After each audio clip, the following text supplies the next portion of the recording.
Hello, it's Diane here. Welcome to my tutorial for the Piperella bag by Branda Bags. This is a lovely pattern to make. It uses a lot of piping, which is optional, but I've used piping on the straps, the handles, around the main panels of the bag, tops of the pockets and the top of the bag. I went absolutely piping crazy.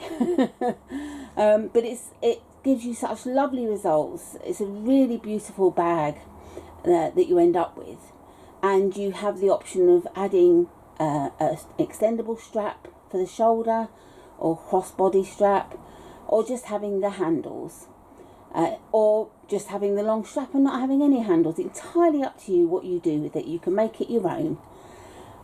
So I hope you find this tutorial helpful, and please, if you want to see further tutorials of mine, press on the subscribe button below and you'll be notified of all future tutorials that I upload to my YouTube channel. And so yeah, you won't miss anything. Anyway, I shall get on with the tutorial. I shall stop rabbiting on. I hope you enjoy it, and happy stitching.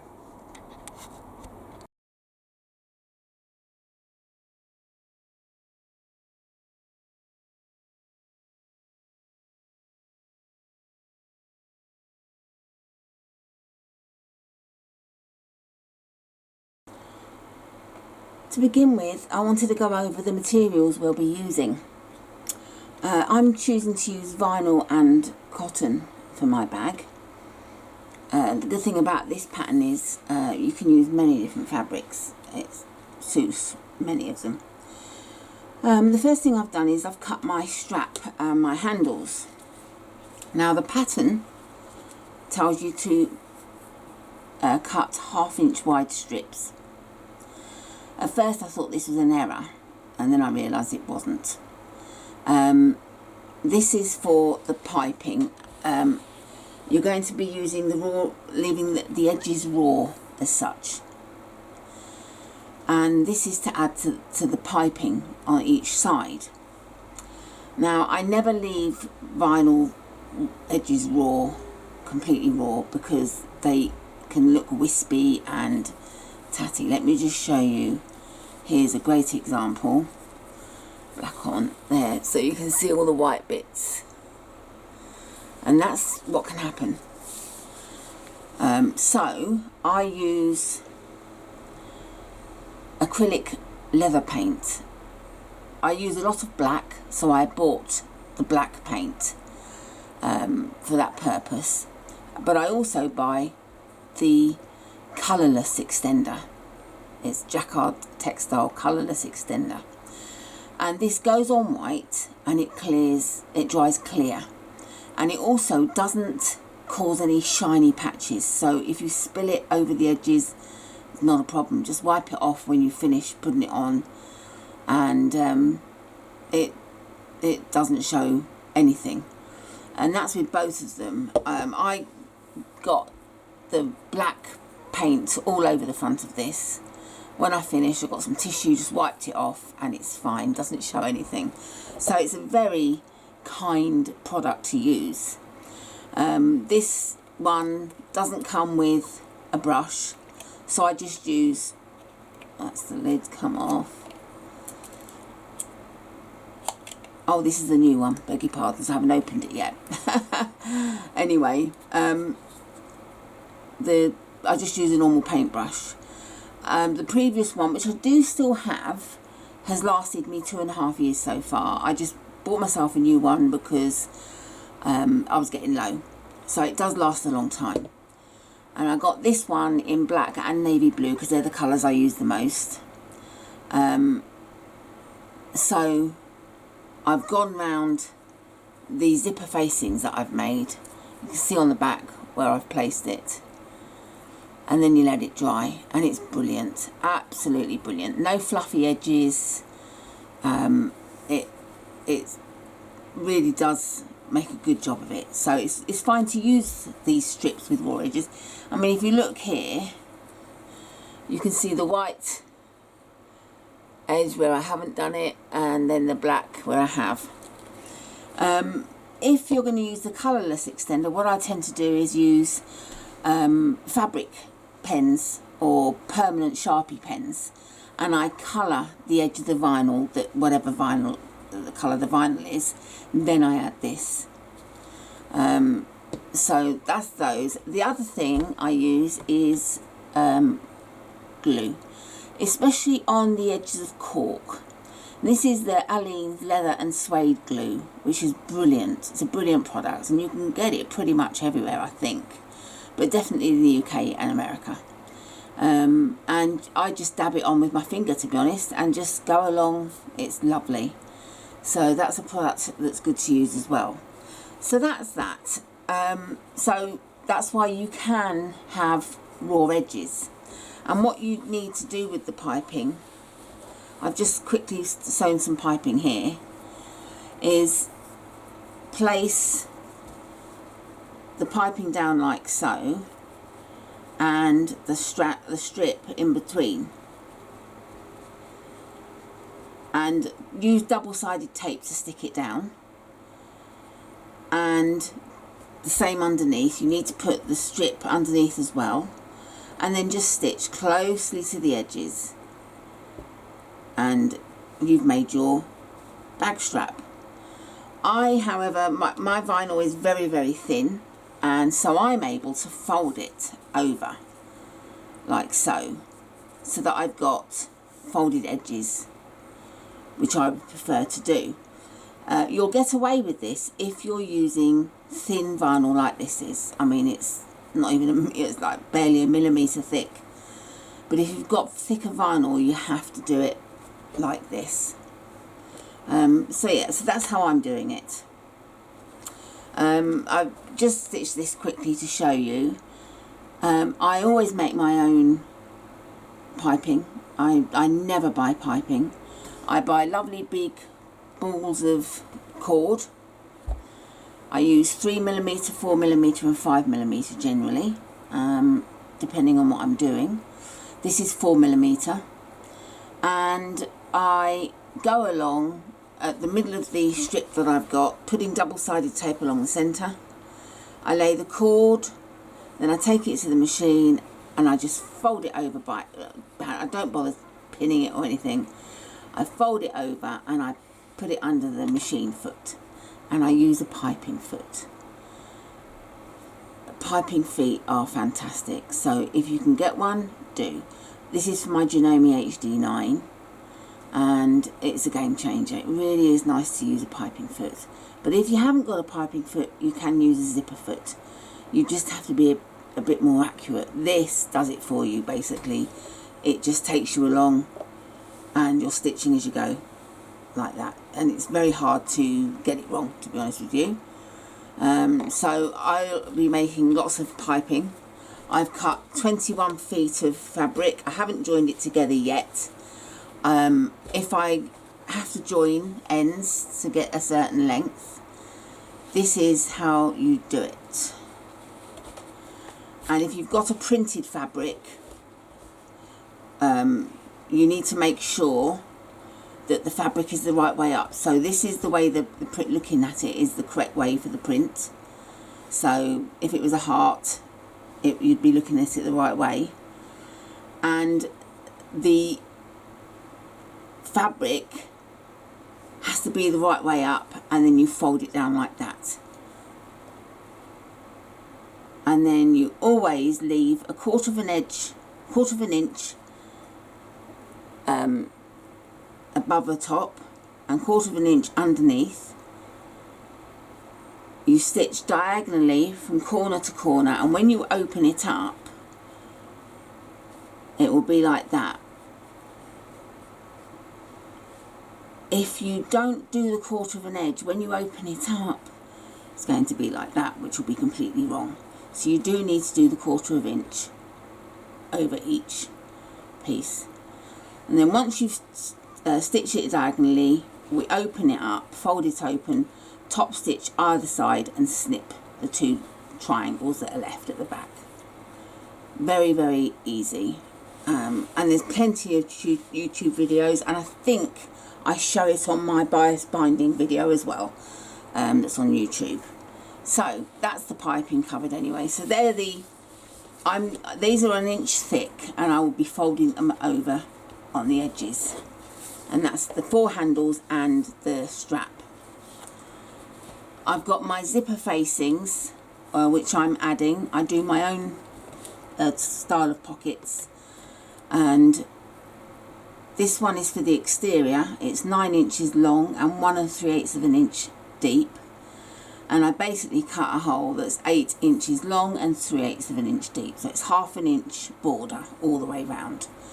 This one is for the interior pocket, and this is 8 inches long and 1 1/3 inches, 1 3/8 of an inch deep, and again 1/2 inch borders all the way round, and then I painted them. And then we've got the top side lining. I have interfaced all my vinyl pieces because this is so thin. I just wanted to give it a bit of structure, but just an added strength to it. And it's Shapeflex SF101 that I've used. The top lining, which is above the recess zipper, the zipper panels for the recess zip, I haven't interfaced these because I don't want them to be too thick. My gusset piece, which I have interfaced, and my 2 main panel pieces, again I have interfaced them. So they're my vinyl pieces. With the linings, I've done a red piece of lining for my pocket on the exterior, and this is 10 inches wide, 12 inches long. Again, I've interfaced all these pieces, and this one is 8 inches wide and 12 inches long, and that's for the internal zip pocket. I've got my gusset piece, and then I've got my lining pocket piece in the exterior fabric I'm using. I love poppies. My last bag in Piperella I made with poppies, but a different pattern. And then I've got the black lining for the reverse side of the pocket that's on the inside. And then I've got my front pocket. This is again the poppy, and the lining is plain black. If it will let me show you. And then the lining panels, which are plain black. And then with the foam, you do get the pattern pieces that are smaller than the panels for cutting the foam and interfacings. I don't cut my foam smaller than the panels. I cut them the same size. I don't fuse my foam ever to any of my bags. I did it once a long time ago, having spent £70 on fabrics and materials for it. And then when I turned it, it all puckered, so I pressed it and it puckered even more. So I learnt my lesson, and I don't fuse foam anymore. In fact, I don't buy fusible foam. This is Pellon Flex Foam, lovely and thick, and it's non-fusible. So I base stitch it to the panel pieces with a long stitch, and then when I've stitched the panels to the gusset, etc., I trim the foam out of the seam allowance to reduce the bulk, and I do the same for the gusset piece as well. And then we have all our hardware. I've got my label that I like to use. I'm using connectors on the side, and then various pieces of hardware that I will show you as I'm going along. I've got my double-sided tapes ready, my Gutterman HT2 glue, and I think I've covered every. Oh, and then one last piece, I do beg your pardon. Decoville Light, this is for the front pocket, and this I cut using the pattern piece for the interfacing, so it is smaller. So that's the Decoville Light, I beg your pardon. So that's it. So we're going to start with the front pocket. So I shall come back when I'm ready to start. Okay, so I've got my front pocket exterior piece and lining piece. I've got my Deckerville light, and I've got some piping. And what we need to do is start with the exterior piece. I'm turning it upside down so that I can see accurately, because you really need to see what you're doing. And so I'm putting some double-sided tape along the top edge.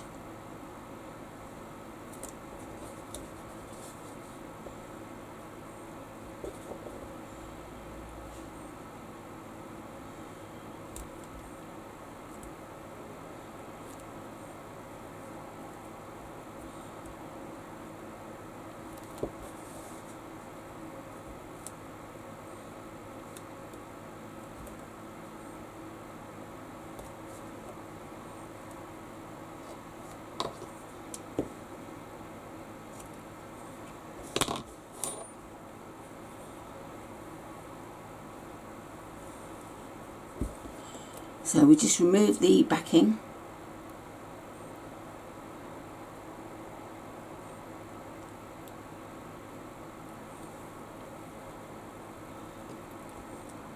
And then we get some piping, and we need to place it with the piping side down.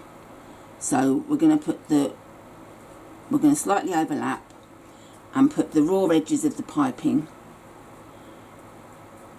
along the top edge.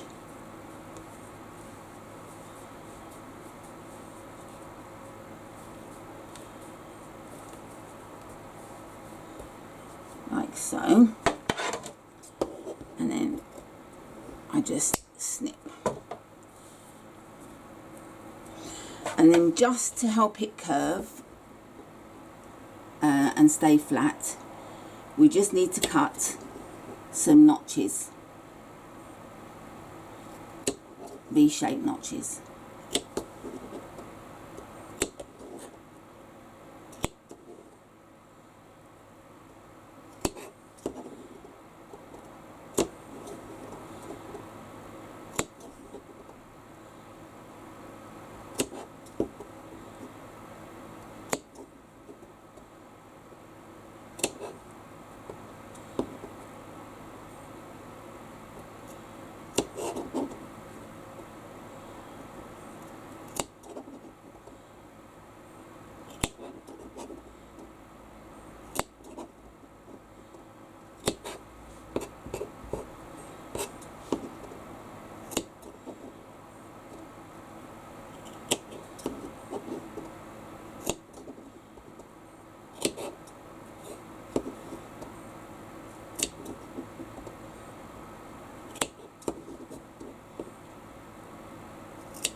Okay, so you can either now base stitch along here, or just go ahead and add more double-sided tape.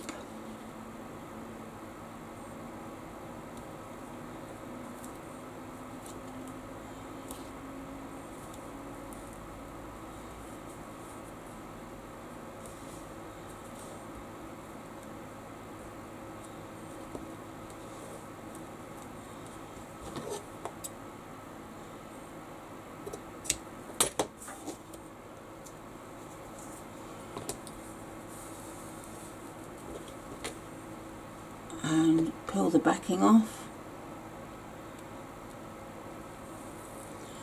and then lay the lining right side down, so that you've got the right sides together on each panel.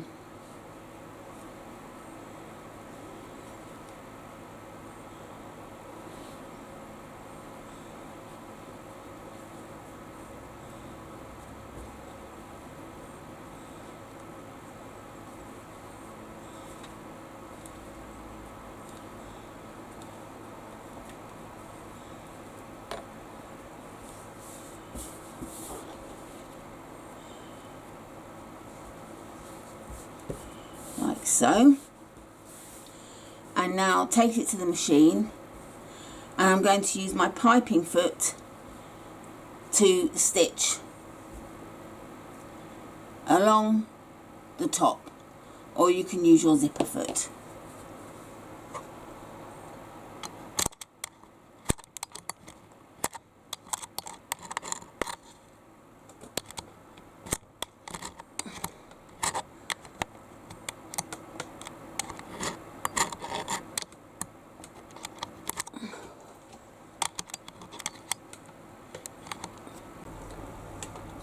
Okay, so once you've stitched along, turn it right side out, and you'll have to sort of manipulate this part because it wants to stay inwards, and then give it a good press.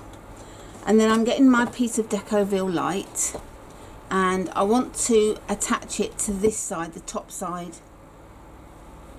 So just lay it on to your fabric and just tuck it. I'm tucking it underneath the seam so that it sits nice and flush to the seam, and then give it a good press.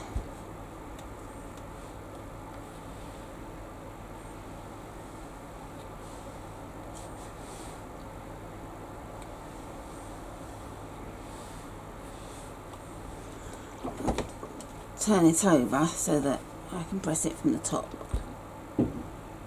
This will give it a lovely crisp look as well.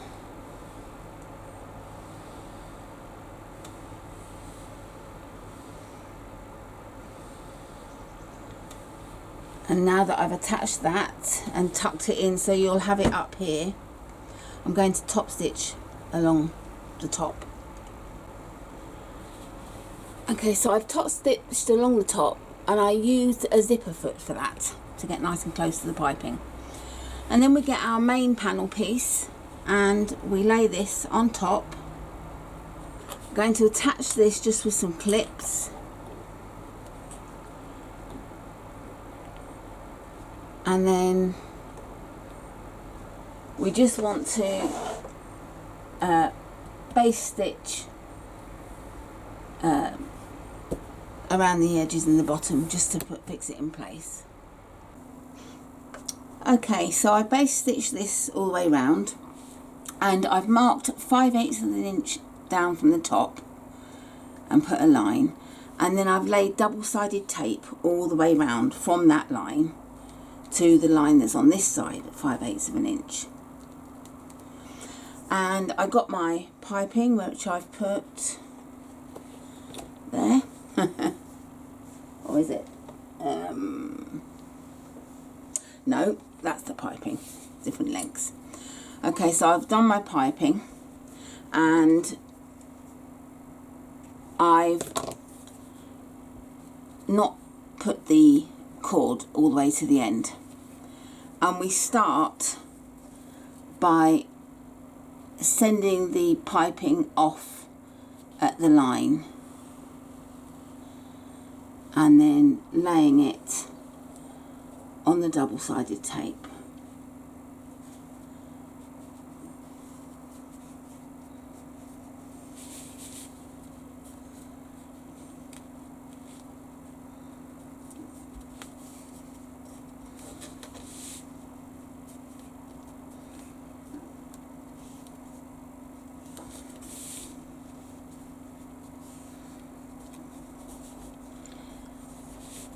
Now I roughly guessed the length that I needed, and I've gone over quite a bit. So what I need to do, when I base stitch the piping, I did it on a long stitch that would be easy to quickly unpick.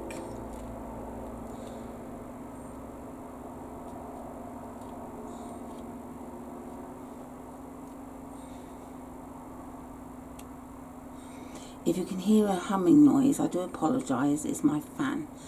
It's a heat wave at the moment here in the UK, absolutely boiling, so I need to have my fan on.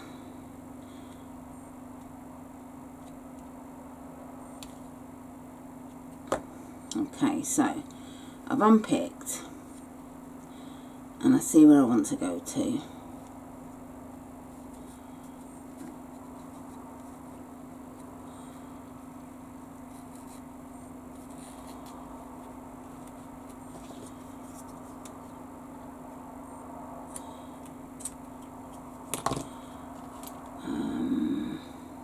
I just need to do a little bit more.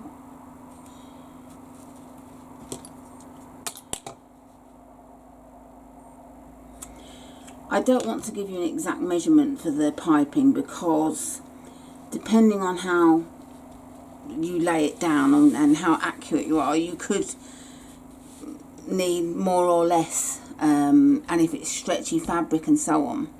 So the best thing to do, what I did was I got my piping material and I just laid it round like so, went round and up, and then cut what what I was happy with.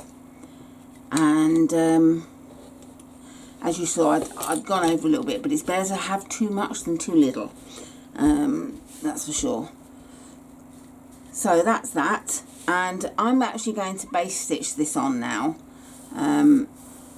just to stop it moving. So I shall come back when I've done that. Okay, so I've base stitched it around, and as you can see, the curved areas are sort of folding up because of the tension on them. So I'm just going to snip and make sure I don't snip into the stitching, just to give it a bit of a release.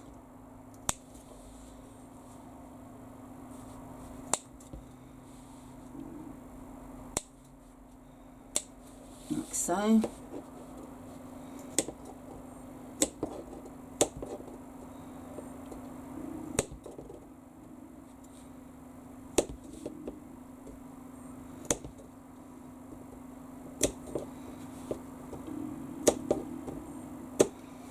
There we go. So as you can see, that's laying much nicer now, nice and flat. And we're going to do exactly the same with the other panel piece, only I want to do an exterior zip pocket on mine. So get your panel piece. I'm going to find the zipper facing and come back to do that next. Okay, so I've got my back panel and I've marked just dots. I've put holes in the cross of where we need to put our handles. Now I was going to put the bigger piece here, but it's just too big. I don't know what I was thinking when I made that. So I'm using the one that I made for the inside, and I'll make another one, but this is 8 inches long, and we need to be careful that we're not putting it near where the handles are going to go. I'm just going to mark a dot so it shows me. I'm going to measure 1.5 inches down from the top. I'm going to turn this upside down, which is easier for me to see.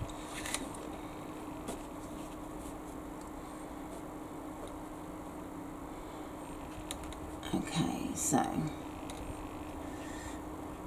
1.5 inches down from this top, not that top. And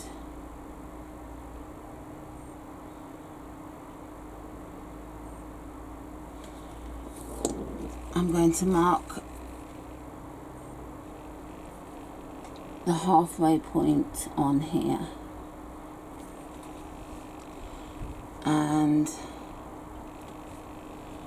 I'm going to take the top strip off. I've put double-sided tape along both edges. I'm going to take the top strip off first, and I'm measuring where this is halfway, and I'm going to match up the dot with the halfway point.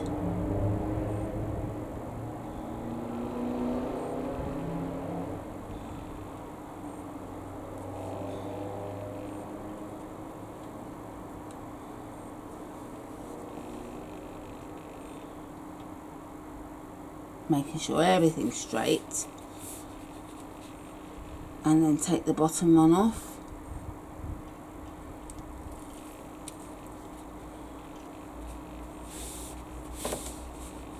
Lay that straight, and I'm just going to stitch around the outside edge, and as you can see, I'm clear from where we're going to put the handles. They will come down probably over the top, but that's fine. They're not going to interfere with the zip pocket at all though.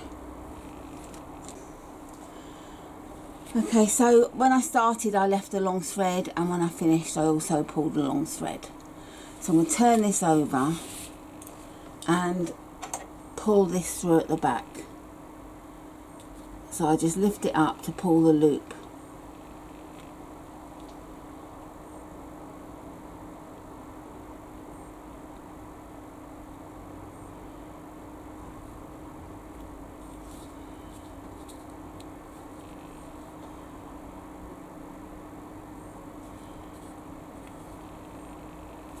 And it's being very stubborn, and I don't know why.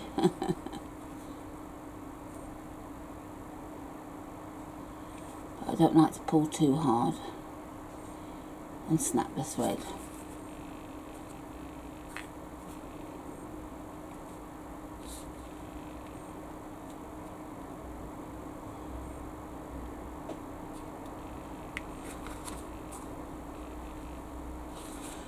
Okay, if it won't come through, the best thing to do is to thread it with a needle. I think the thing is, I've got caught up with the two threads, so the best thing to do is to get a needle. I mean, 9 out of 10 times, or 99 out of 100 times really, it works, but very occasionally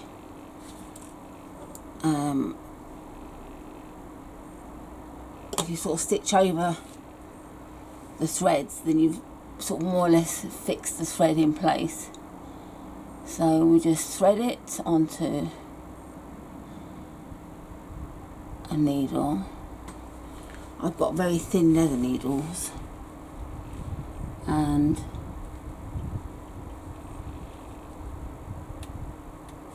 push it through to the other side. That's it, and pull them through and then tie them.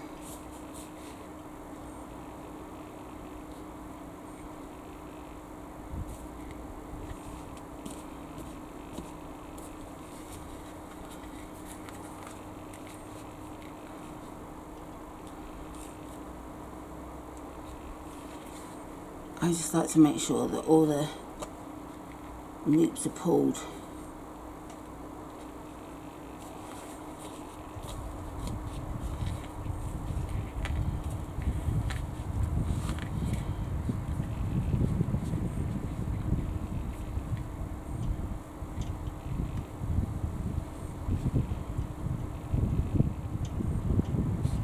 And again, I will apologise if you've got a whirring noise on my video. I won't know until I edit whether there's a noise.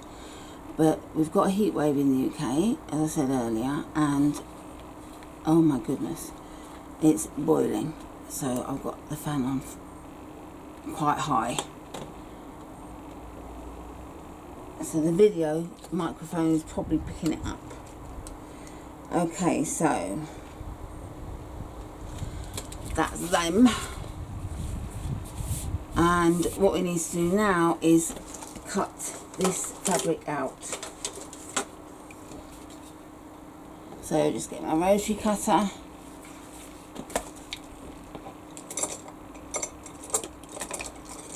and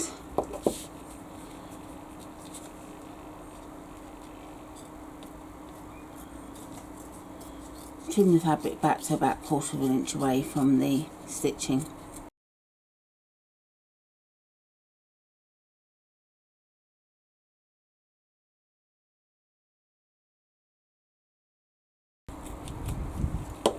Okay,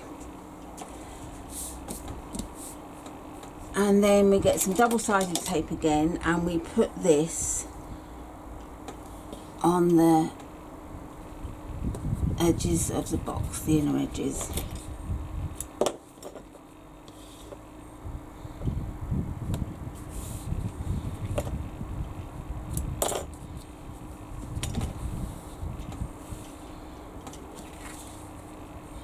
And I'm just going to take off the top tape, and I'm going to get my zip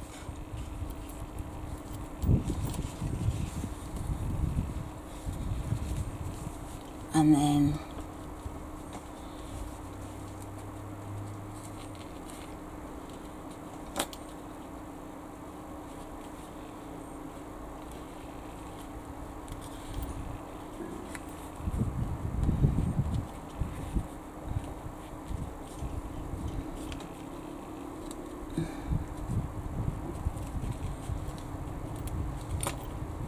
to make sure it's nice and straight as well. It's easier to turn it upside down again.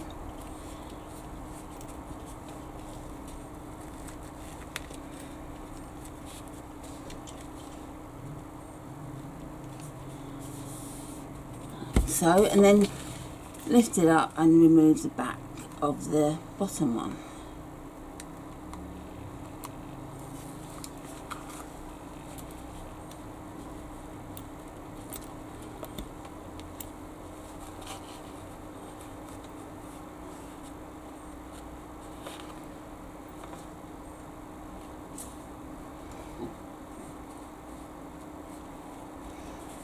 Like so. Just looking at that, whether that's even. Yeah, and then turn it over, and we want to put some double-sided tape along the insides of the stitching that we've done, top and bottom.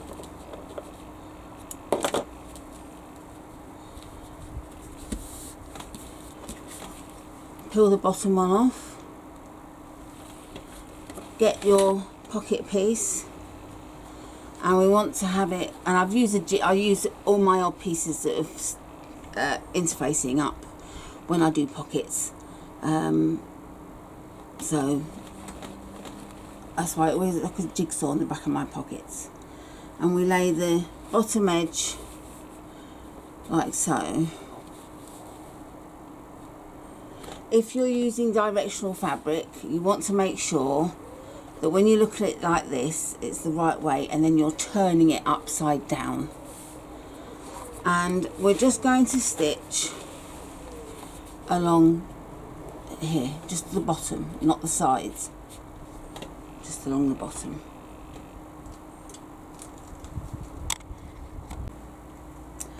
Okay, so I've stitched a line, leaving the threads at the end. And we'll flip this over, and this time it should work. So pull the thread and the loop will come up to pull the bottom thread.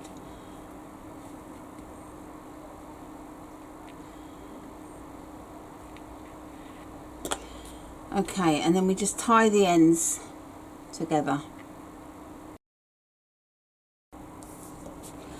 Okay, and then we pull this down and just finger press. And I'm just going to check to see how long this pocket will be. Yeah, that's going to be a good size. And that was 8 inches across and 12 inches down. So we peel the backing off the top piece, fold it up, and then we're going to stitch up the side, along the top and down the side.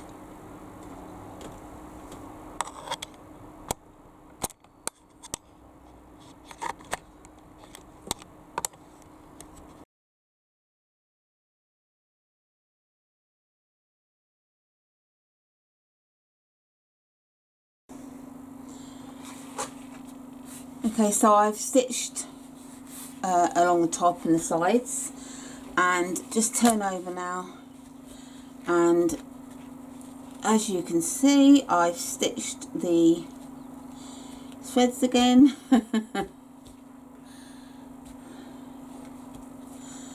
So let's see if I can get away with pulling the threads through. Yes, I can, thank goodness.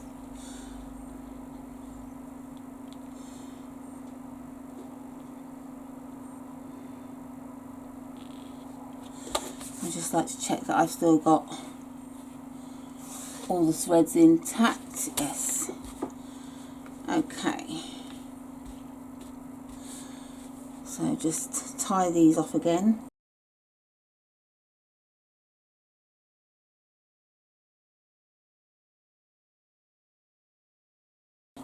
Okay, and all we need to do now is stitch down the sides of the pockets. Okay, so I've stitched down the sides, and all I need to do now is just trim off the zip ends, and there's our pocket for the exterior made. Nice red pocket. And all I need to do now is attach the piping as before, and that is by marking 5/8 of an inch down from the top,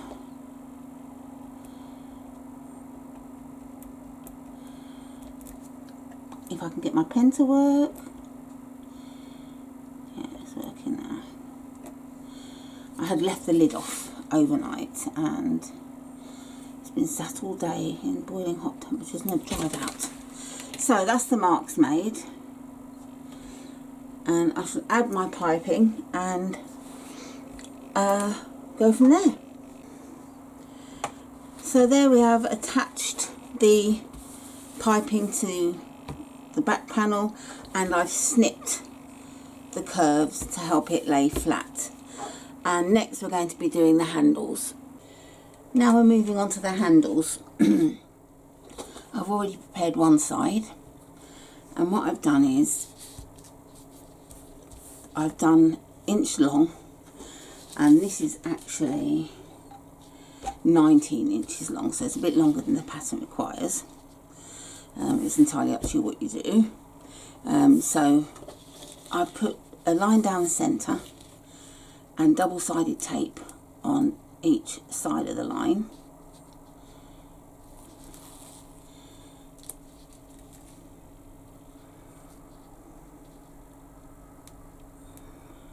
And then pull the backing off if it will allow you to.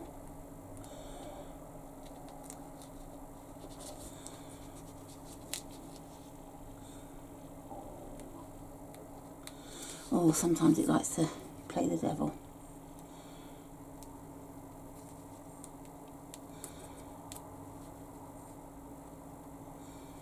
That's it.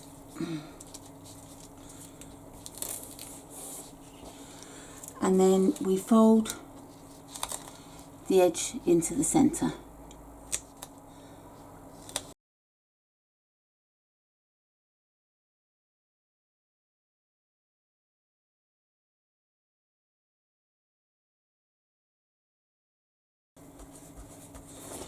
Okay, and then we get some piping, and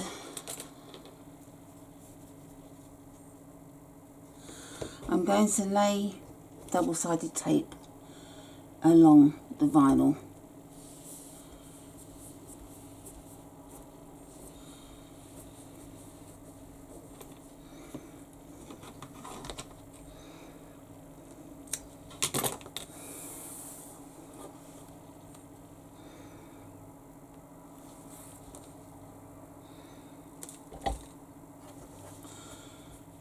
And then you want to lay it along the piping so that you're tucking it right up against the piping cord. You don't want to have a big gap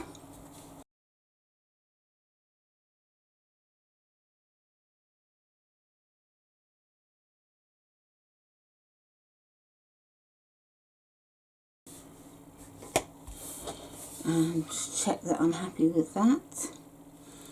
Yeah, and then what we want to do is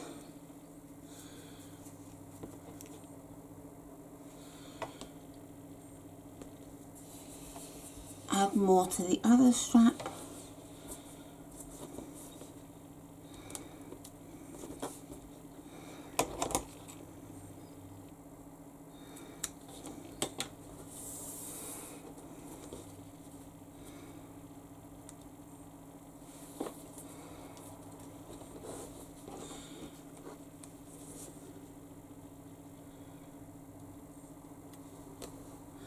And you want to line up the vinyl with the one underneath so that they're going to match.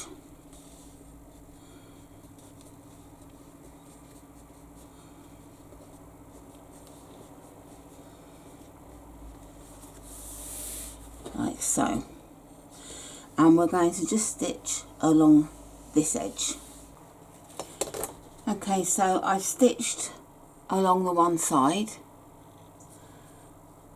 I hope you can see it or not. And then I've put double-sided tape on both sides of the strip. And then I'm just going to peel one off. If I peel both off, I'll be in terrible trouble.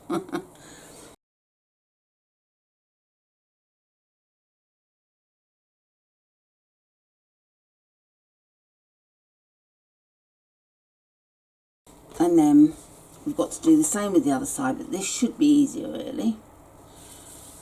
Famous last words.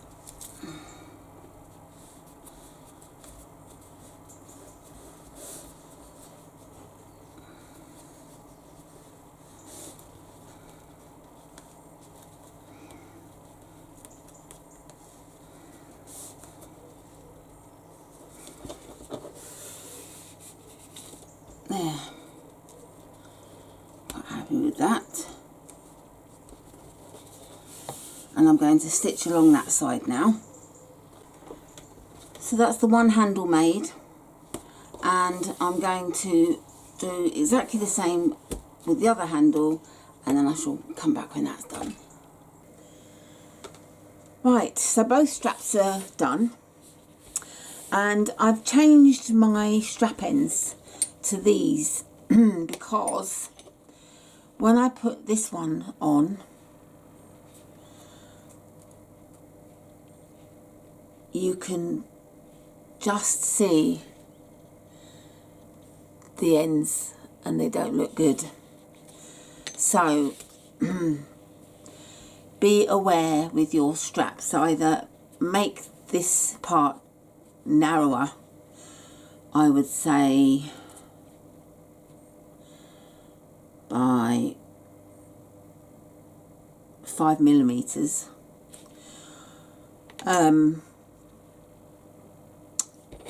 or use one of these strap ends where it literally all goes inside it and it just fits, thankfully, like so. So I was glad I had them in.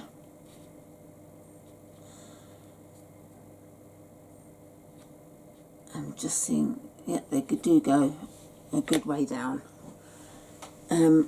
So I shall attach all of these.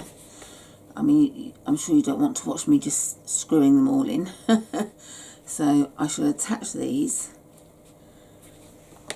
and we'll continue from there. I just wanted to pop back and show you the last one going on and how I do it. If you just screw the screws into this, you'll find that you'll push the fabric down rather than screw into it. I've got a bit of sticky red fabric. So you're sort of squashing the fabric down instead of screwing into it. So what I do is I put the strap end on, I mark it where the holes are, and then I just use my screw punch to just punch holes. You don't need to go all the way down, just go in the first few layers like so, so you haven't gone all the way through. Put this back on, and then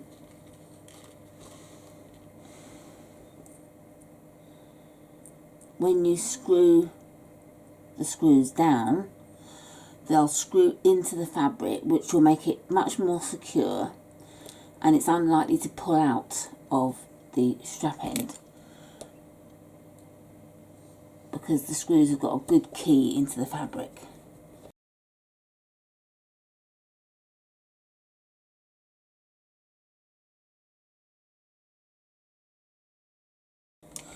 So that's them added on, and you'll see in there how it's fitting flush, there's no gap.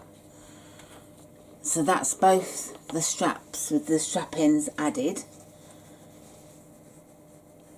and I shall come back with the next steps. Okay, I need to apologise, but I filmed making this strap. I've checked the footage and it's not there. So I think when I press record, I didn't press record properly, so it didn't start filming. It's the only thing I can think of. So just to go over what I've done for the extendable shoulder strap. I've done basically what we did for these, and I've measured 58 inches length in the fabrics, and for the vinyl I did it slightly narrower. I did 1.28 of an inch wide, so that each side of the sort of strap, as you mark along the centre, is 5/8 of an inch. So we fold in and we've got a slightly narrower strap than the handles. And this is also to allow for adding this strap end so that it wasn't too wide. So you want each side of the line that you draw to be 5/8 of an inch in width. And we just did exactly the same as we did for this. And once I've added and sewn the vinyl, I then folded the ends over, and I actually marked 4.5 inches in from the end, folded the ends over, and put rivets in. I did 3/4 of an inch from the end and then 1/2 an inch, and added that, and then added the strap end. So it's very straightforward, and if you look at my other videos online that have the shoulder straps, you'll see what to do there. So I can only apologise that it didn't come out, but it really is quite straightforward to do. And if you follow the instructions on the tutorial, it will also explain. It's quite clear. So there you go. I hope you won't struggle with this anyway. And like I said, I do apologise it hasn't come out. The next thing we need to do is, with our main panels, is to add our foam in. And I cut my foam to the size of the panel, and I base stitch with a long stitch, 6mm, just down the sides. I don't do the top or the bottom. This will make it easier to trim the foam out of the seam allowance later on. And then I get my pattern piece. Now I've marked a hole in the centre of one side, and I've cut the pattern piece out of the other side. So it depends on what type of connector I'm adding. I'm doing true to pattern today, and I'm going to turn it upside down just to make it easier for me to see what I'm doing. But I line the pattern up to match the panel, and I'm just drawing the square, and then I just flip it over to do exactly the same on the other side.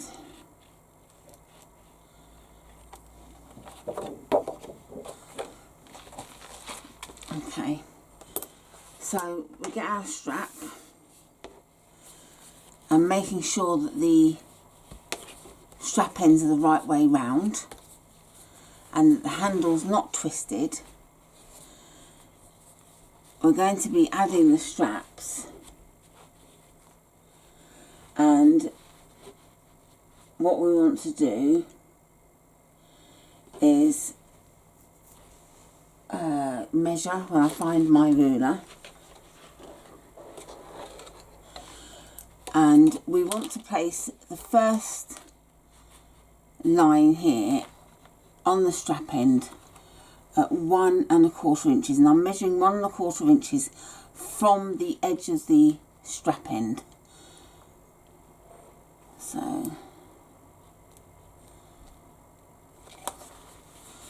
that then we'd be going like so. Now if you want to do it higher you can, but you've got to remember you've got to allow for the bridge to fit.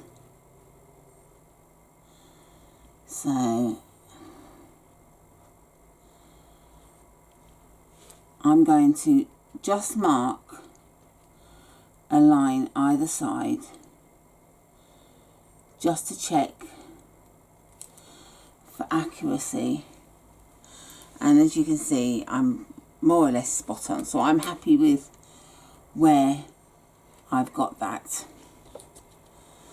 So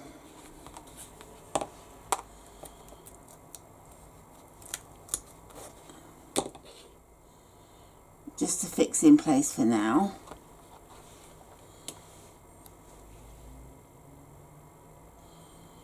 slightly wide, I don't want it to poke out of the sides, is to place some double-sided tape near the bottom of that square.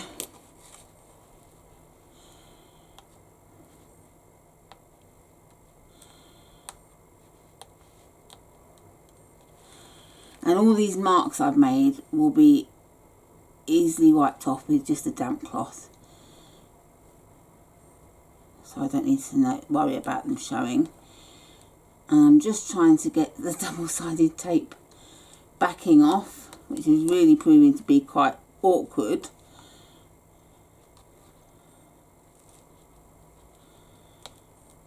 Oh goodness me.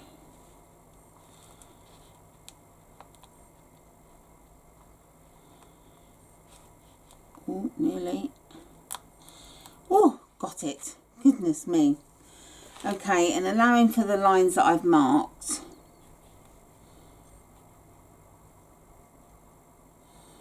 just going to fix that on there.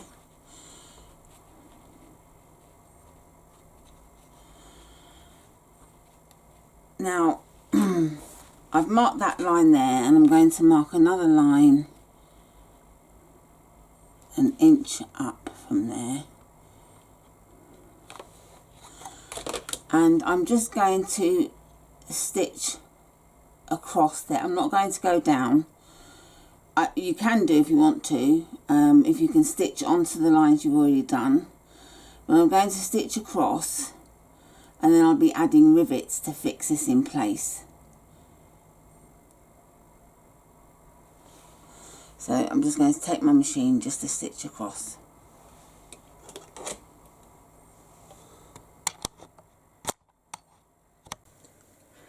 Okay, now I'm going to show you how to add your handles so that you've got that. So what we do first is I've cut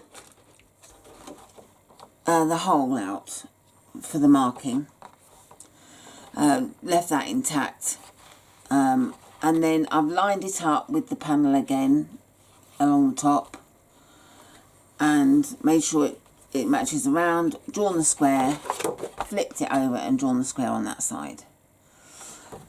And then I get my handle,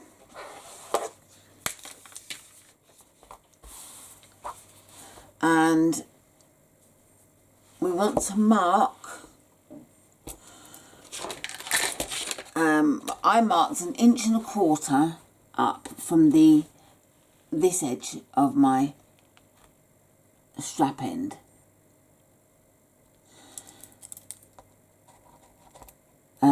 The instructions do actually say to mark 3 centimetres or 1.25 inches from this end, but because it's quite a big and pointed piece, I just decided I wanted mine to be there. So it's up to you where you put yours, but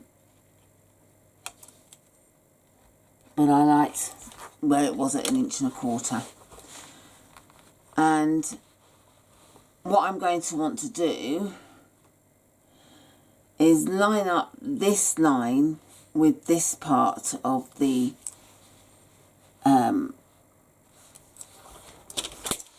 marking. So I'm just going to extend out so that I can see it either side like this. So I'm happy with that, and then I just get a bit of double-sided tape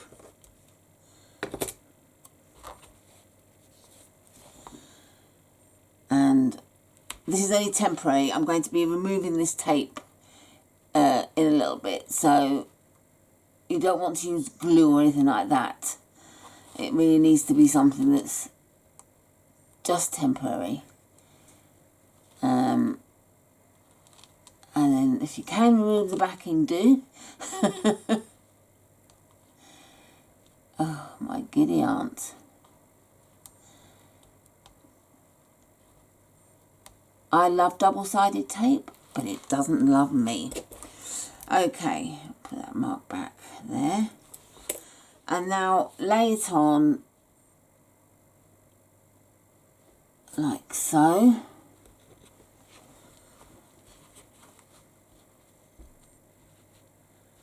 And I just want to stitch across here. That's the only place I'm going to actually sew, is just one side to the other, but not on the red, just in the black. So that's where I've stitched. And then I do the same on the other side.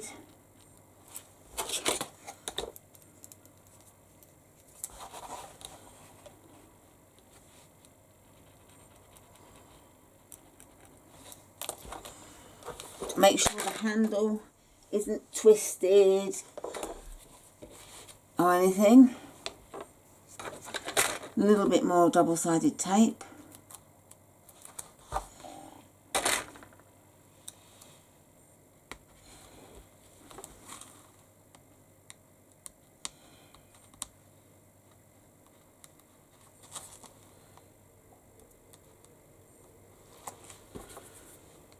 And then lay that down. And then stitch across again. Okay. Snip the thread. And I just get a bit of tissue with a bit of water on and peel away that bit of tape and wipe away the marks that we made.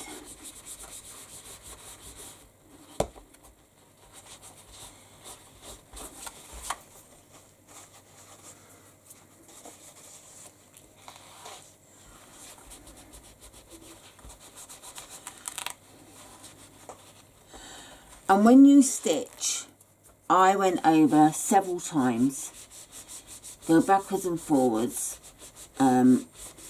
reinforcing the stitching.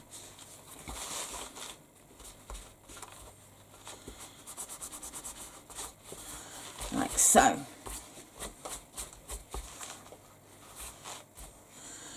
And now we need to mark for our rivet. And I'll just turn this upside down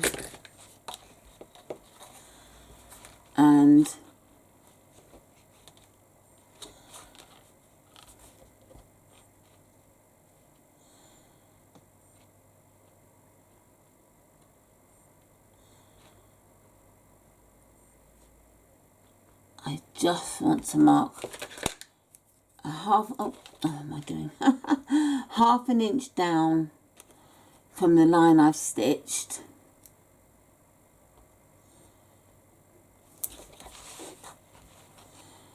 On each side. Oh, and gosh, I'm sorry, I should have mentioned, add your foam.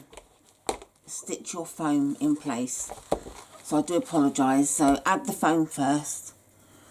Not the end of the world if you've gone ahead and sewn, and I'm saying this now because the rivet can go through the foam, so that's not a problem. So if you haven't added your foam yet, just add the foam first, just with basting stitches down each side. I do think I mentioned to do that earlier, but you know, I can't remember, so I do apologise if I haven't. Okay, so I do realise obviously the rivets are going to go through the pocket, but that's fine, that's not a problem. It's just going to, you're still going to use the pocket, no problem. So don't worry about that.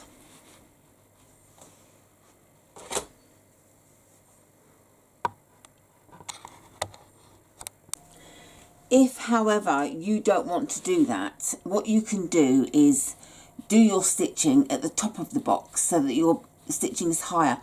Just wherever you want to do it, you do it. So long as it's in that sort of area. Some of the bags I noticed in the testing were up here, some down there, and so on. I'm not worried about going through the pocket because it just, you can still get into the pocket, no problem. And it just helps to actually keep your product, your items secure in there by not having the flap fully open. So I'm happy to do this way. But as I say, it's entirely up to you where you put your stitching and your rivets. As I say, some people do the stitching at the top of the box. So that's fine. So making sure that this is going in line with the bag and not like that, I'm going to punch my hole through all the layers.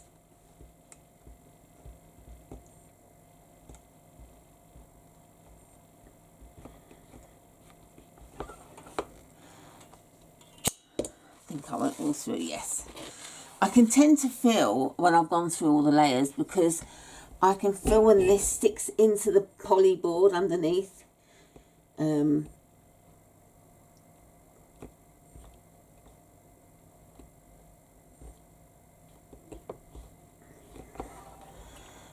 I have to use a bit of brute force. Gosh. Okay, so yeah, I went through. I get my green machine and a rivet.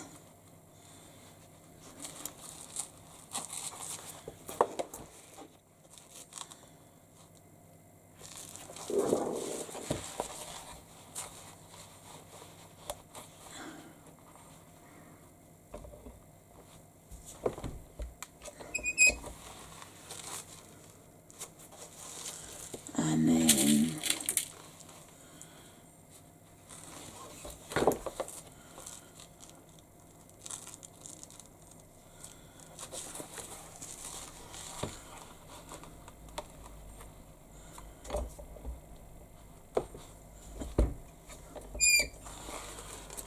so that's the rivets added all the way through, and as you can see, you can still get into the pocket, plenty of room. But honestly, it's entirely up to you where you put your pocket. And now we want to mark for the bridges.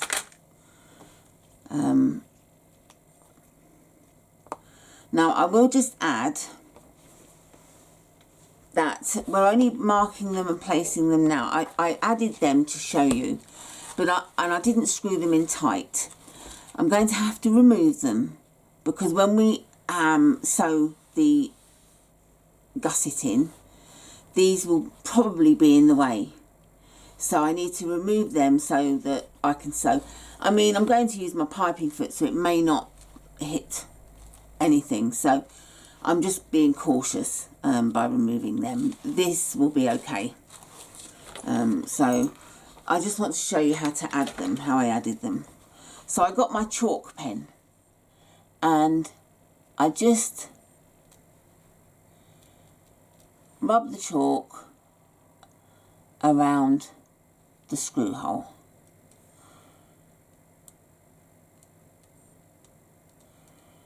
Like so.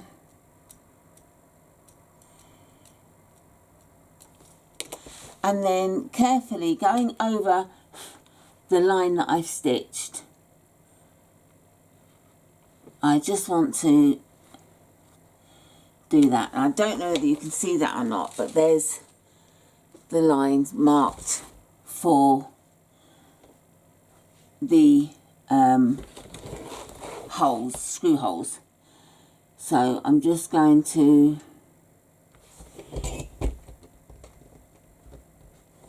punch the holes through.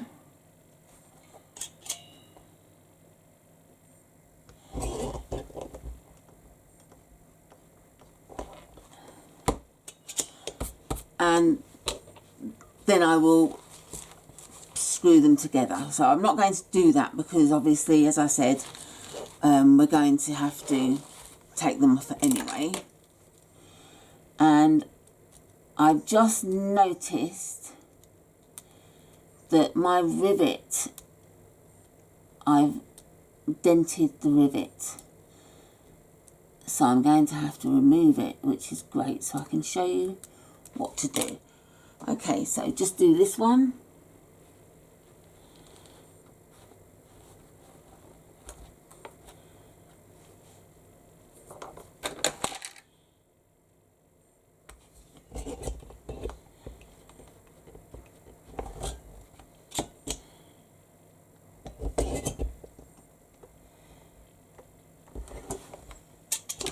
Okay, so that's the holes done. Now, maybe you can see the rivet. It's got a bit of a dent, so I missed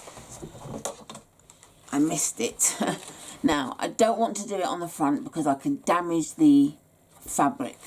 So I go onto the back and I get some wire cutters. And I just pop it slightly underneath and pinch, and then I just pull away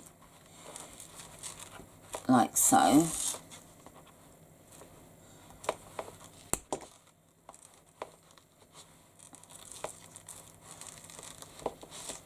And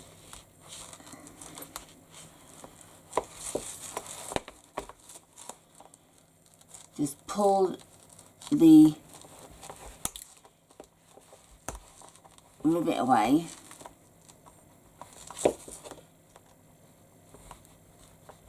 Normally it comes away much easier than this, so, which is just typical when I'm showing you what to do, like so. So we've pulled that off, and I'll pull this one off,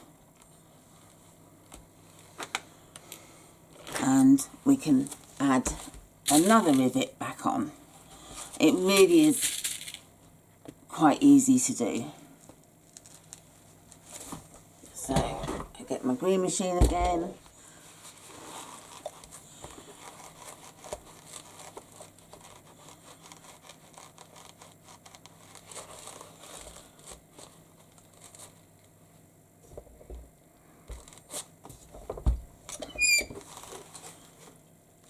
And there's the rivet attached nicely. So that's how you get out of that trouble. So that's it. So that's how easy it is to add the handles. So next we're going to add the foam to the gusset piece by basting down the sides, and then adding the gusset around the bag. Okay, so now I'm moving on to the side panels, or the gusset should I say actually, and I'm adding long johns to my side pieces. I've marked from the pattern piece, I have marked where we're meant to place the connector, but obviously this is totally different, and what I'm going to do is use it as a guide for where to place this part of the long john.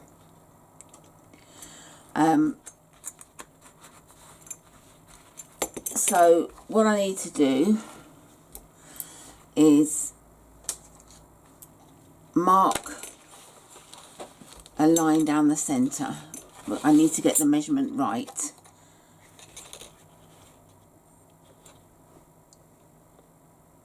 So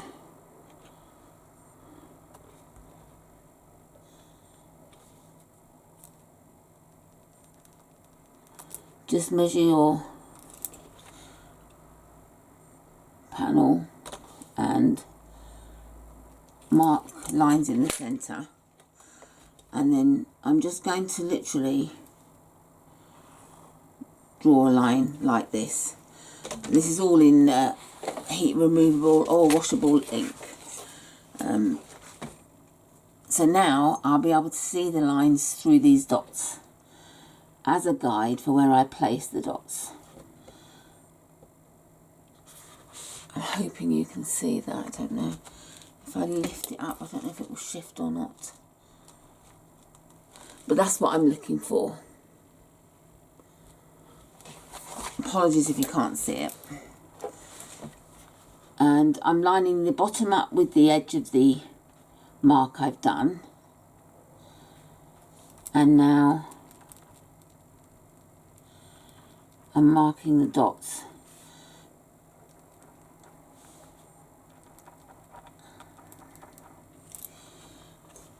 And that's the punch holes I need to make.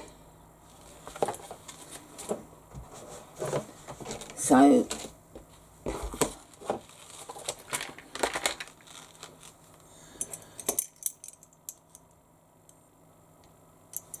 I'm just having a look at the size of the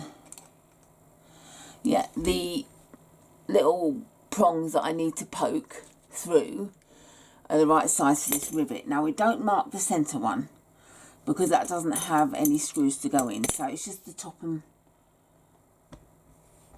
bottom one.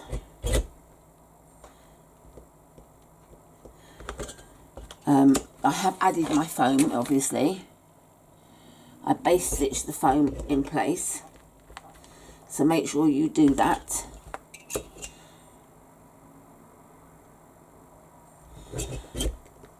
And I'm actually not going to attach the long john yet.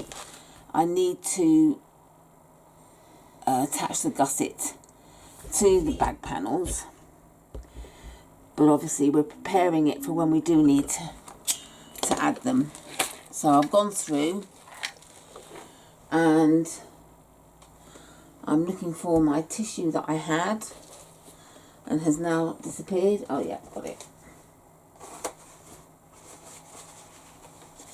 Just get it a little bit wet with some water, and I can rub all these marks off now.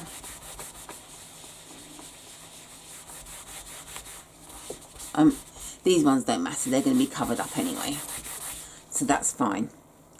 And if you've got a really stubborn mark on your vinyl that won't come off, sometimes I just use a shot of steam from the iron above it. Don't touch it with the iron, and that steam can get rid of it as well.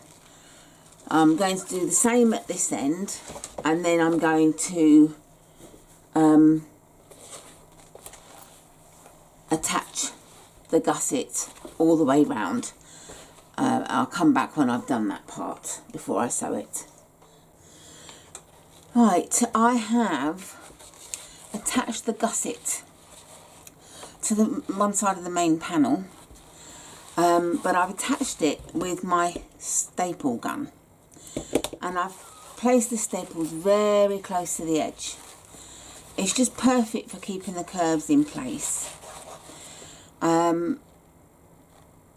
I do have to be careful that I don't hit the staples with my needle.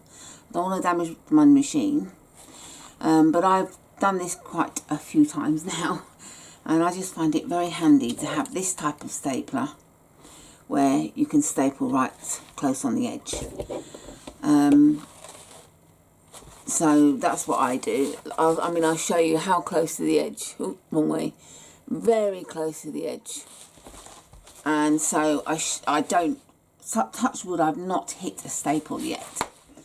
And I'm going to use my piping foot to go round the bag to sew the panel to the gusset. And then I'm going to do exactly the same on this side. And I shall come back when I've sewn everything together.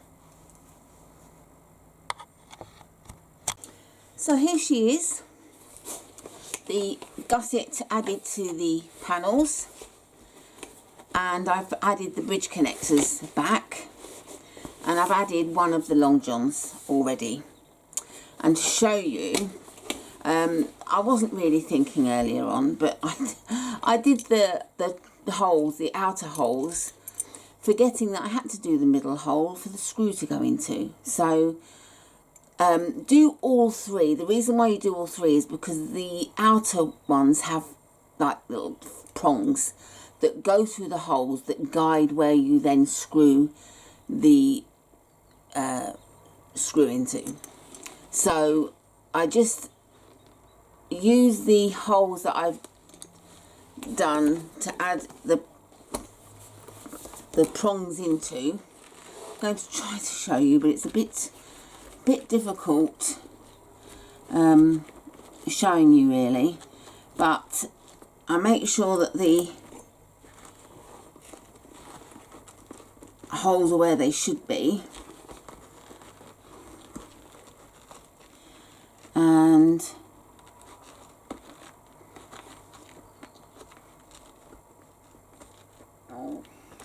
I'm hoping to get the screw in the right place. I'm sorry, it's really difficult to show you, but I've put the washer on, and then put the screw in place, I hope.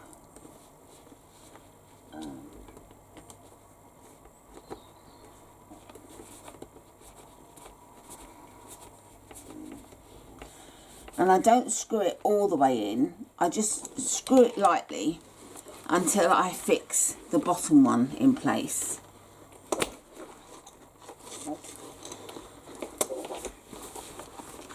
And this one's definitely harder to show you.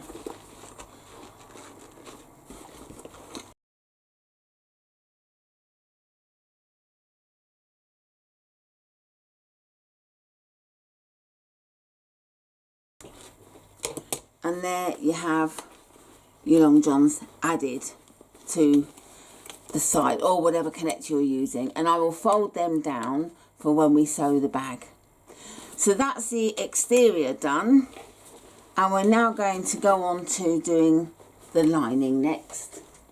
I just popped back, I forgot to mention that I added my handmade label. So if you're going to add a label, now's the time to add it, so that it's there in place. First thing we do for the lining is to prepare the slip pocket.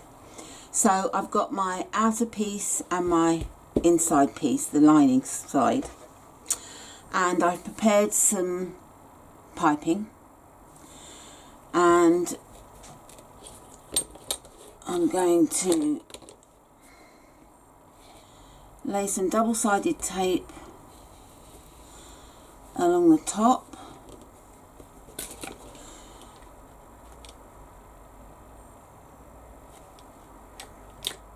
and try to remove the backing. I'm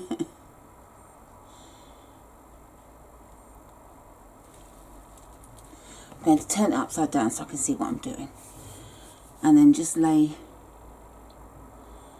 the piping along the edge, obviously with the piping facing in, and then some more double-sided tape.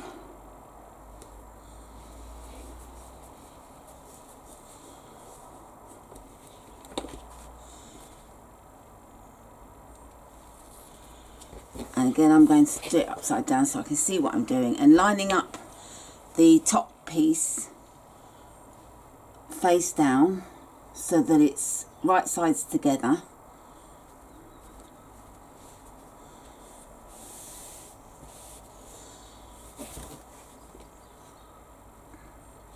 Yeah, happy with that.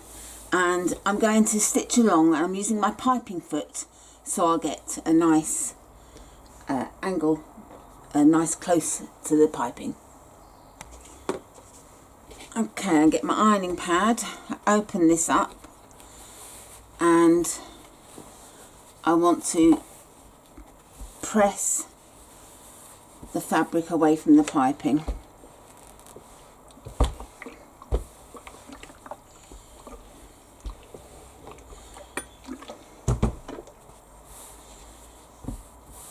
And we just top stitch along there.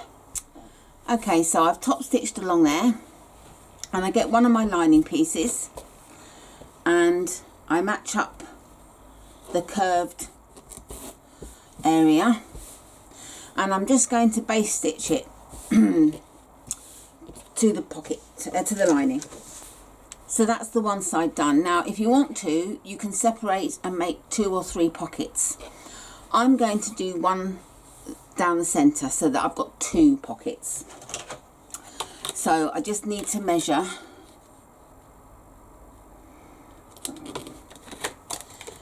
and have the ruler the right way up.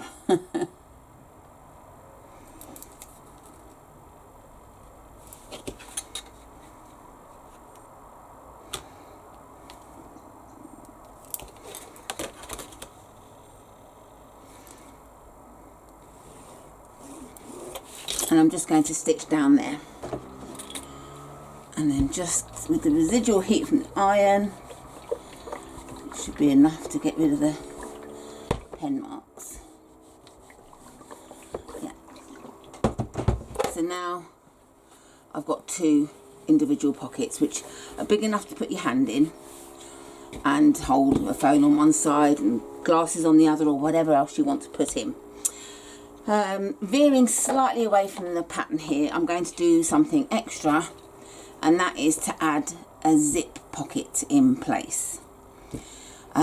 So what I've done is I've cut out a piece of vinyl that's 9 inches long and 1 3/8 of an inch wide. Then I've drawn around, giving a 1/2 inch margin all the way around, so that this hole excuse me, is actually 8 inches wide and 3/8 of an inch deep. So it's going to be a nice wide zip pocket, and I'm going to add this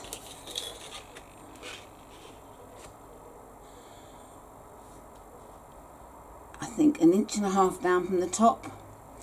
So what I need to do, a couple of things, is to get my little badge, little label, and I need to mark halfway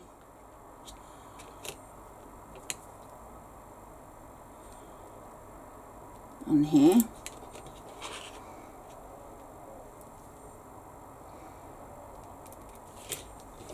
I'm going to fold this in half to get the halfway mark,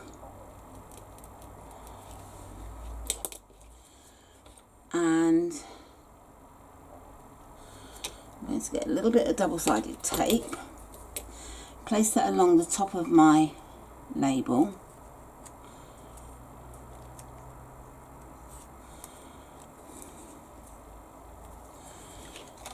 and I just need to mark halfway here, which will iron out, no problem. Remove the double-sided tape backing and place this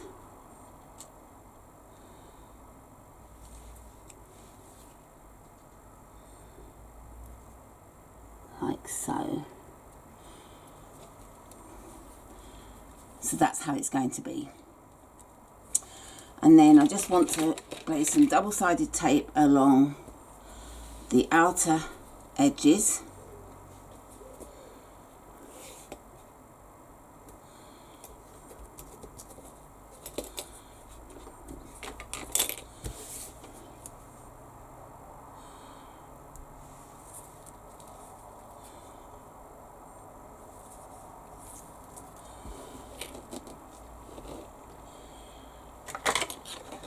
And I want to make sure that I lay this straight.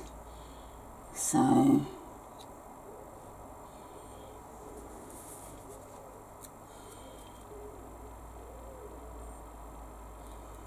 oops, it's sticking to that now, I'll move that.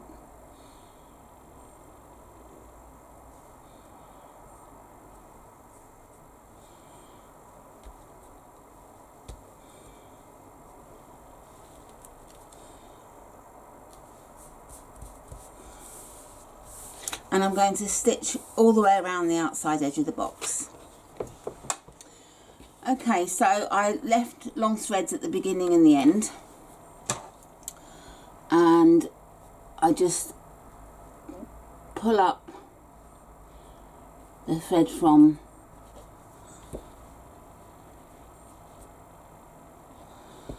the front, check that I've still got all the stitching in place, and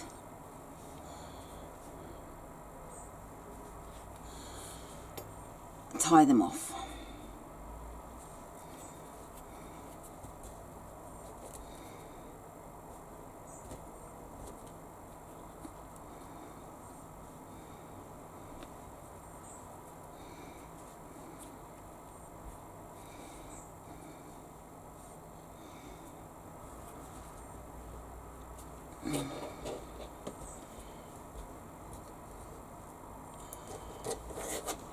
And then what we need to do next is to cut the hole out in the middle.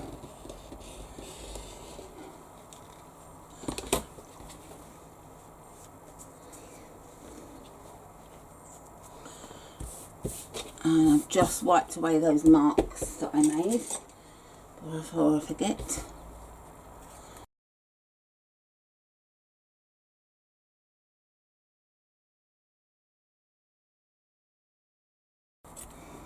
Okay, and we get our zip,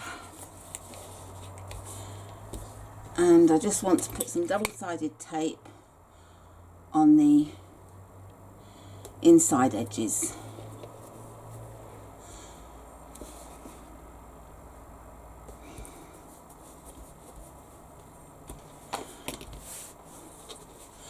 And I just take one layer off at a time for this part.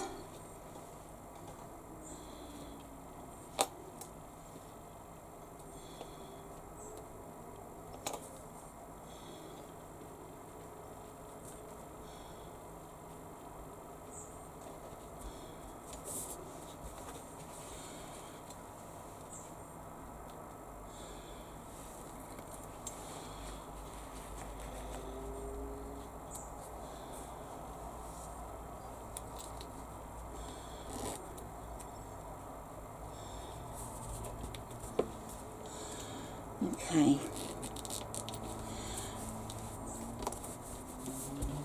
and turn it over, put some double-sided tape at the top of the zip and underneath, peel off the bottom one, get your zip pocket piece. Now I've cut a piece that is 10 inches wide, 12 inches long, and I'm going to lay it face down, right side down, along the edge,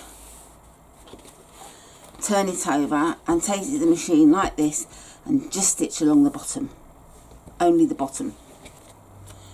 So started and ended, and just pull. If you pull the bottom thread, it'll pull the loop up for the top thread, and then you can just hook into it and pull it through. And we tie these ends off.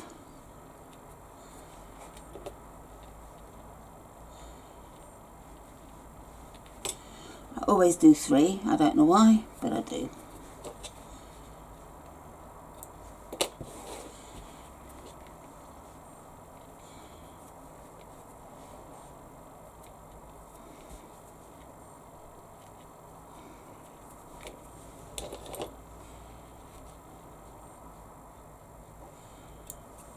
And then we fold this back, just finger press, which is fine. Then peel the taping backing off the top, fold this up to the top,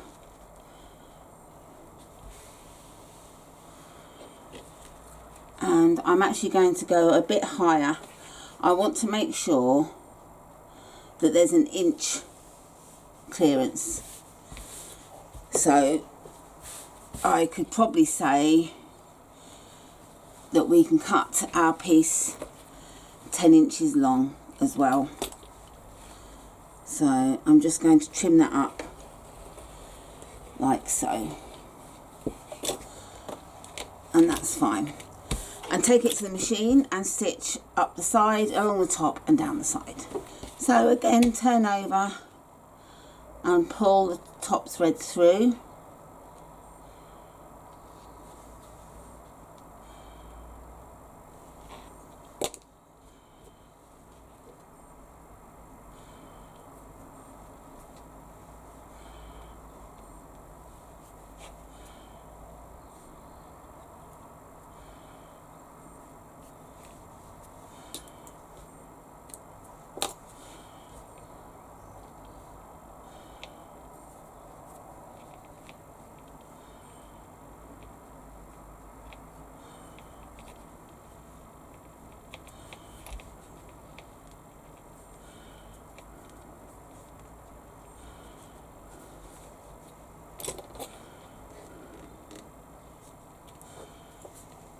Okay, and then all we need to do now is stitch down the sides, and I'm going to stitch fairly close to the about 1/2 inch seam allowance, and then I'm going to trim the seam allowance.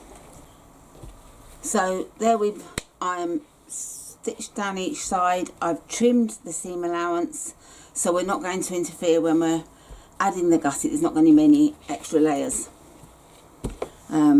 So next we're going to do the recess zip. Right, so now we're on to the recess zip, or the top zip closure. And we need our zip panels and our zip. And what we need to do with the zip is mark 1/2 inch in from the top. And then we need to fold it on the line and then bring the teeth up from the back, so that you've got like a triangle. So fold it and bring the teeth up, and then just use a bit of glue, or you can just stitch it at the machine, whatever you prefer to do. The downside of using glue is that you have to wait for it to dry. And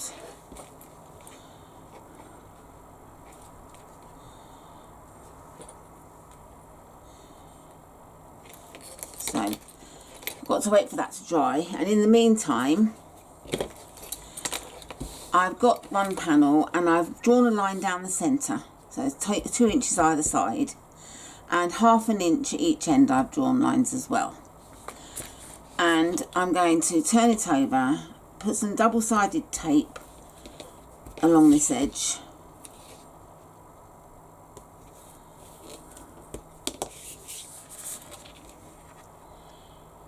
and then fold it over on the line.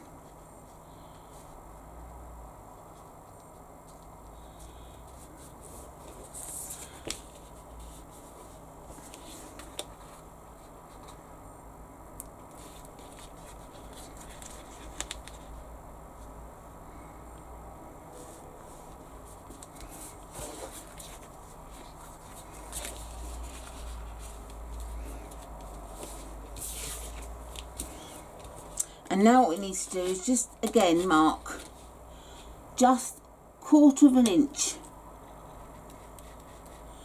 in from the end. And we're going to do exactly the same on the opposite, on the other panel piece. Just to reinforce that. So 1/2 inch in from each end.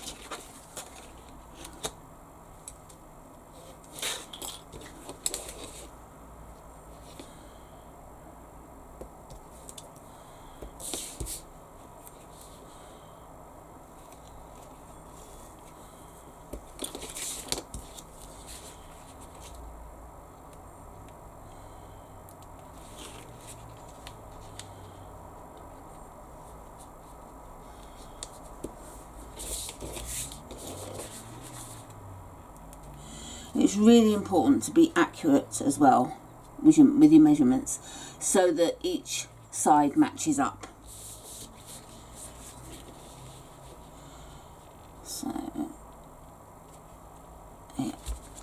And then again we've got to mark 1/2 inch from the end. And then I'm going to put a piece of double-sided tape at the start of that line and on the top side of the line that we've drawn.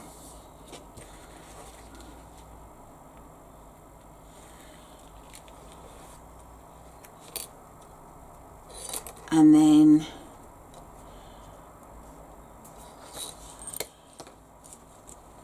okay, so open that up a bit more and just lay the zip along the line and at the 1/4 inch mark.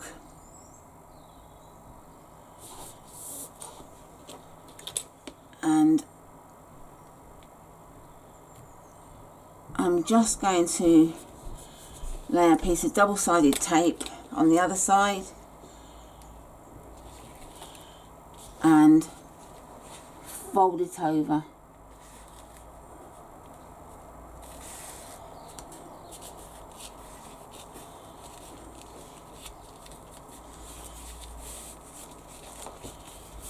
And I'm going to take it to the machine and stitch 1/4 inch all the way along. So we've stitched all the way along, and now I want to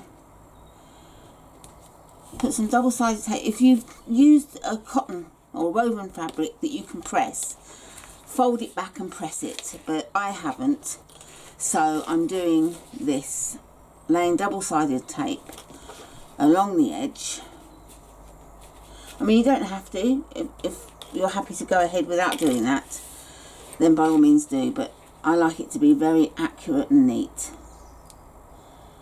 and I don't like to take chances. So I pull the backing off and then I press the fabric away from the zip as much as I can, as tight as I can, so it's pushed right away. And then doing the same on this side.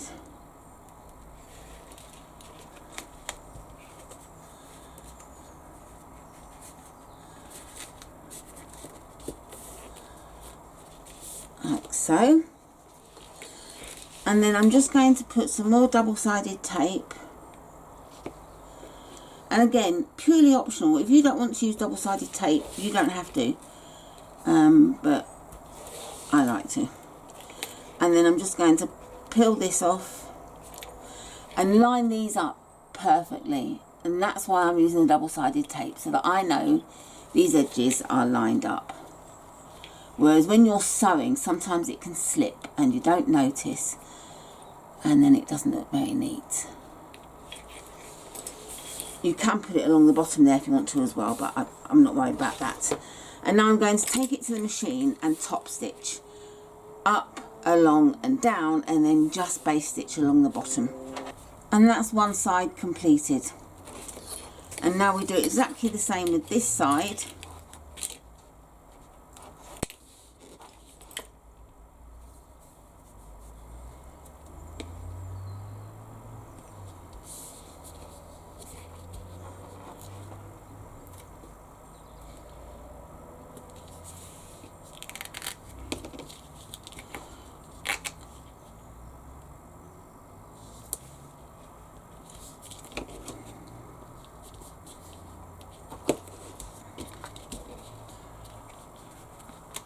only this time we pull the bottom one off first.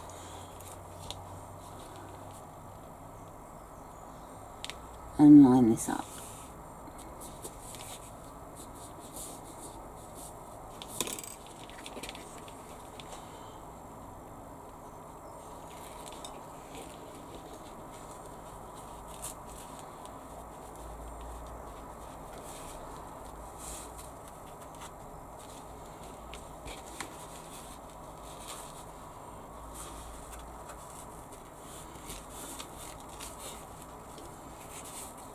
Okay, and again we stitch along there at 1/4 inch seam allowance, and then again double-sided tape.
And again, take it to the machine and top stitch up, along, down, and base stitch along the bottom.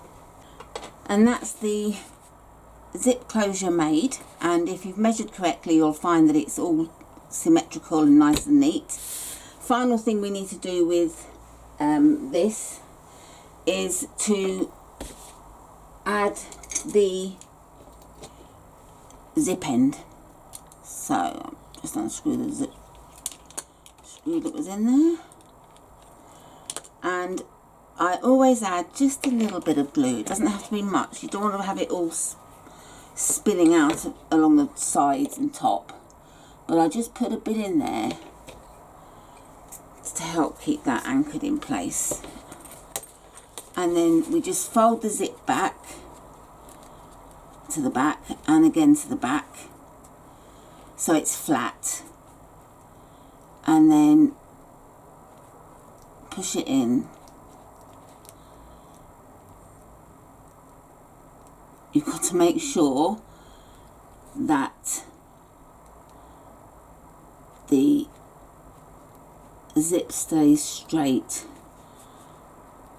and it goes in straight. It's being awkward.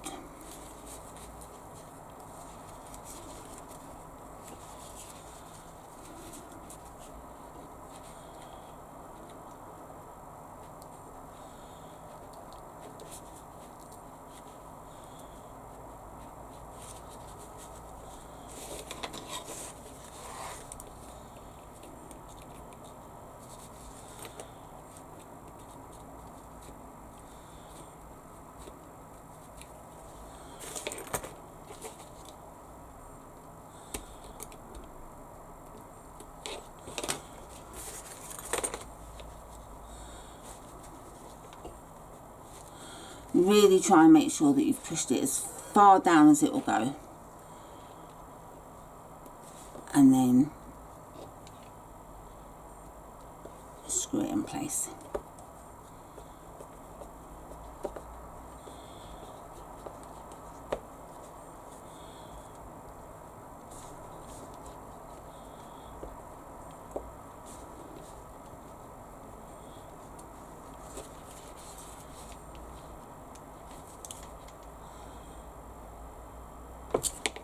going to use a bigger screwdriver.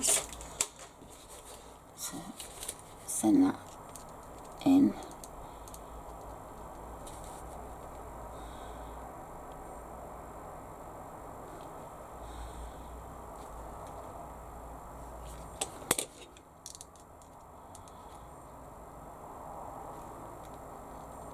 You have to press really hard to get it to go into those teeth, etc. So it sits nice and flush and flat. And that's our zip end added. So we put that aside, and we're now going to finish our lining. So we need to get our gusset piece and our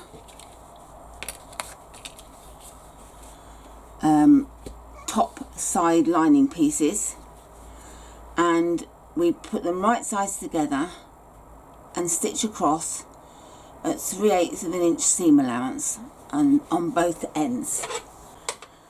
Okay, so I've attached them, I opened them up, and then I've top stitched. So that's the gusset ready. And now we get our lining panels and the zip panel that we made a little while ago. And I'm just going to mark the center of the panel. I've already marked the center of the lining, and I shall do the same on this one.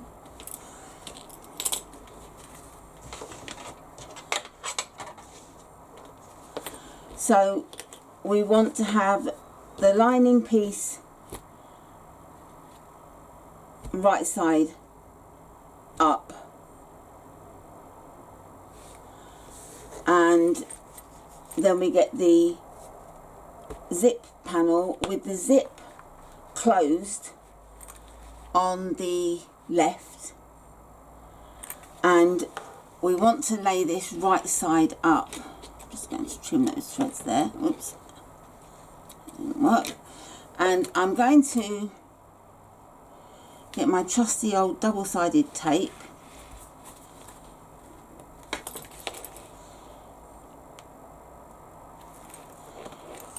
and matching up the lines on the top. Beg your pardon, sorry about that with my alarm. And then lay this along there, and just so at 1/8 of an inch seam allowance just to attach. And then we get our top lining pieces, and again double-sided tape all the way along this time.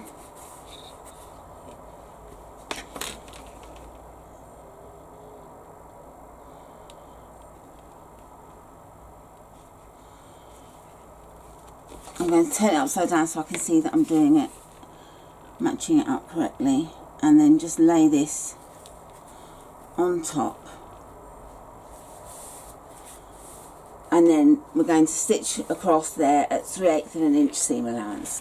Okay, so I went across, then I opened it up and I top stitched underneath.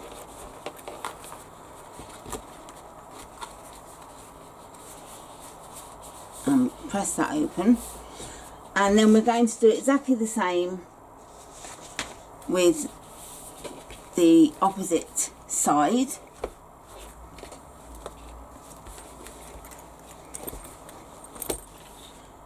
By placing double-sided tape along this edge.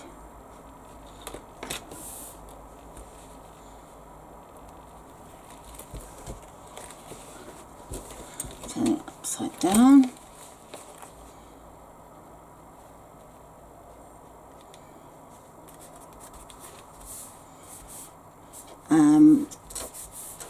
I don't really need to. I realised I didn't really need to base stitch because we're using double-sided tape. So I'm just going to lay the tape across.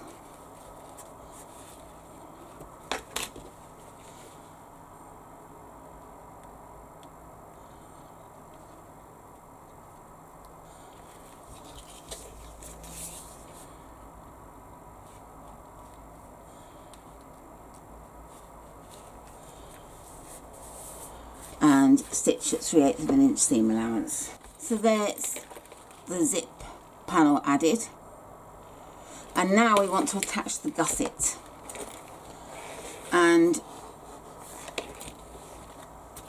I folded the gusset in half and then marked the centre, and I've already got the centre marks on here,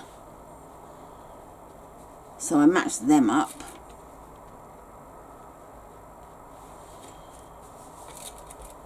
And just pin in place, and then I'm going to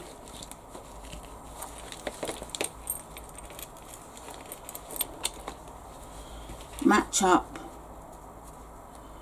here. In fact, I'm going to use a staple for this part to keep that in place.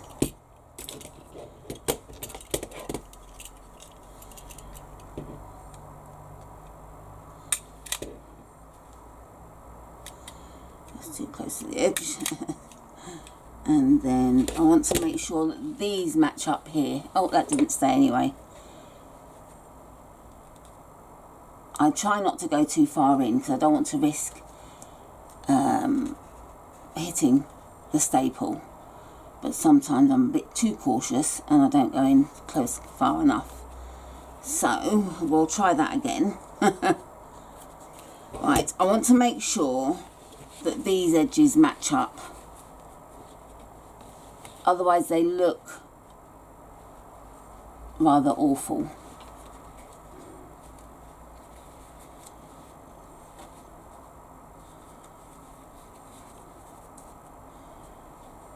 So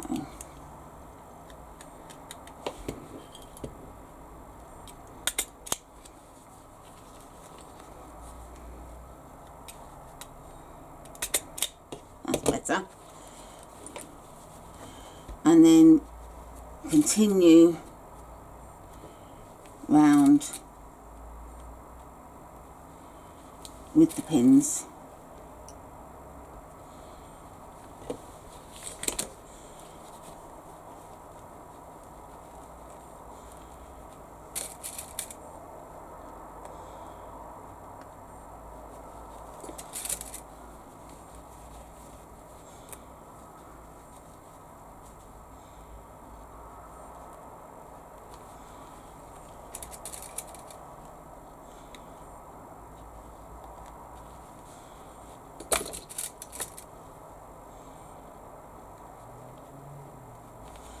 And then do the same on this side by again matching up the seams.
Okay, and now what we need to do is we start stitching at 3/8 of an inch seam allowance, and then we gradually move to 1/2 inch, and we go all the way round at 1/2 inch seam allowance. This will ensure a nicer fit into the exterior. Okay, so I've sewn the lining and I've left a gap at the bottom for turning the bag. And I'm just going to iron the seam of the bag. This will help when we come to sew it together at the bottom. This will help us with closing it. You don't have to do this, but it does help. So I just fold it over by 3/8 of an inch, roughly. And then iron it.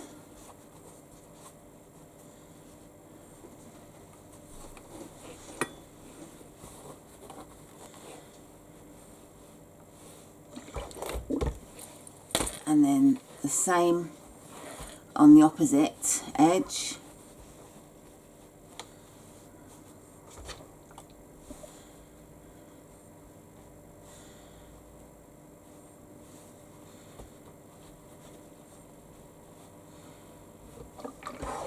And I just want to make sure that this will come together nicely.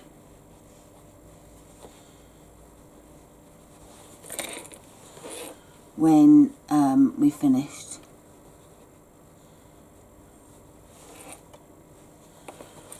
Right, I just want to tidy it up a bit.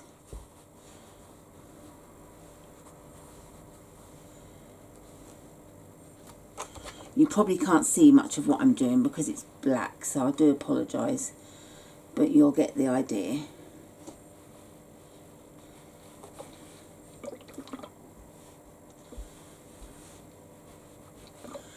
Okay, so that's prepared, and now what we need to do is I've got some piping ready that I've made, and I've got one end open. I haven't done the rope to the very end. I've measured around the top and got the size that I need. I may be a little bit over, in which case I'll just snip it. I've left both ends open, but on one end I've folded it diagonally across, and I've just used a bit of glue to hold that down. You could stitch it if you want to, but I didn't want to. And you'll see why. This is different from the pattern, so you'll see why I do this. And we want this, the ends, to be at one end, to meet at one end. So what we need to do is start, this is the lining, we're adding the piping to the lining.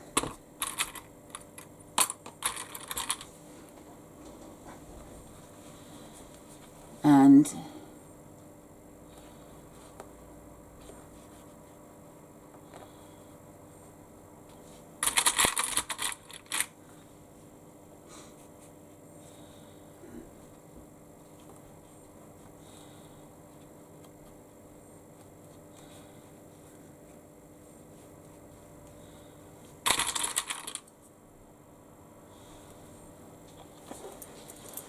just go round the top,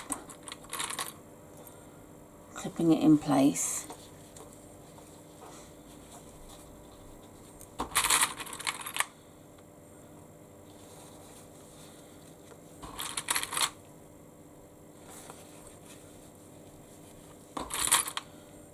I think my piping, the fabric I measured 28.5 inches, and the piping cord I think was 25, but do check your bag,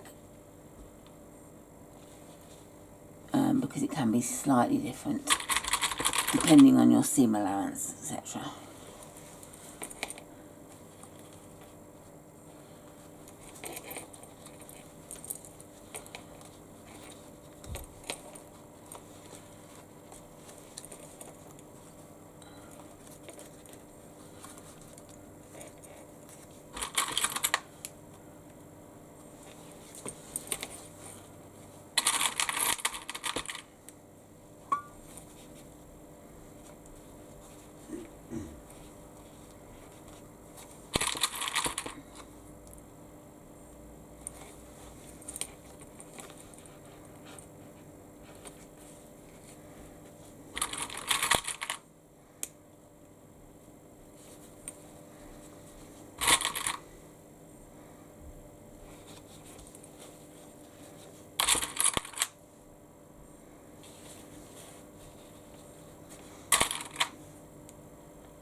Okay, and now we've got where we meet, and as you can see there's a bit of an overlap. So what I want to do is cut the one with the straight edge without the diagonal fold. I want to cut that straight across where it meets the rope, like so. And now I just put the diagonal part on, and you see the rope's going to join up.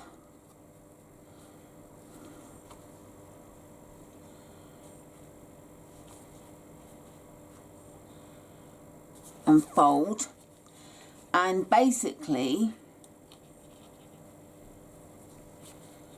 it's going to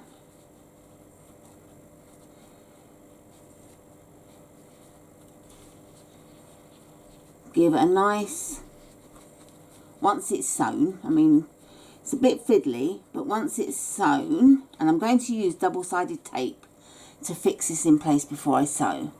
It's just that I wanted to show you. And it will get sewn all the way round. And then when we flip it up, it's going to have a join like that. It's going to be very neat. It doesn't need to go down inside the bag or anything. So that's how I do my piping. So as I said before, when you meet up, you cut the bit with the diagonal you leave, then you put the piping to where it meets the other side of the rope, then cut it straight, and then you tuck it inside, fold it over, and that's your join. Nice and easy. So I'm going to actually take all this off. I'm going to put double-sided tape all the way around the top edge, and then lay this piping down. This will just ensure that I get a very neat edge to the piping. So I'm going to do that, and I shall come back when we proceed further. Okay, so what I did was I put some double-sided tape all the way around the top of the bag on the lining, and then I laid the piping on top. I did the join as I said, and then I just base stitched it in place, so that's all fixed in place. And now we put the lining right side out inside the exterior that's wrong side out, and we want to put the pocket, the slip pocket that we did, to the back of the bag. And then going by the seams, I want to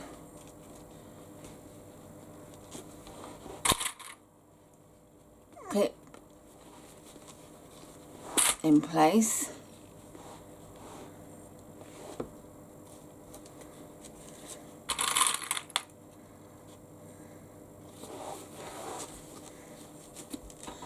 And I just go all the way around, clipping as I go, and then I'm going to stitch using my piping foot, and I'm going to sew all the way around the top.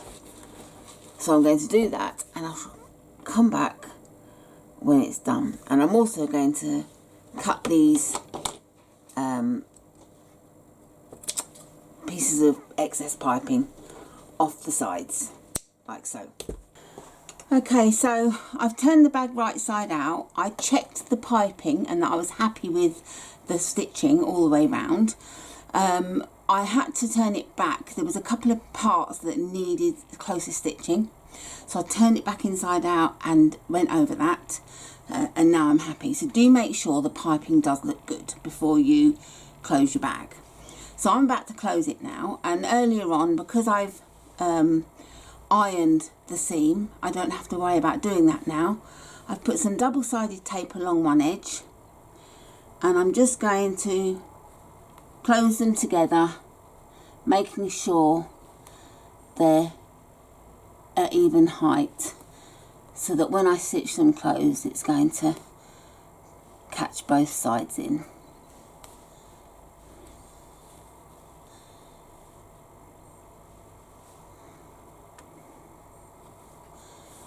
Like so. And I'm just going to take it to the machine and stitch that closed.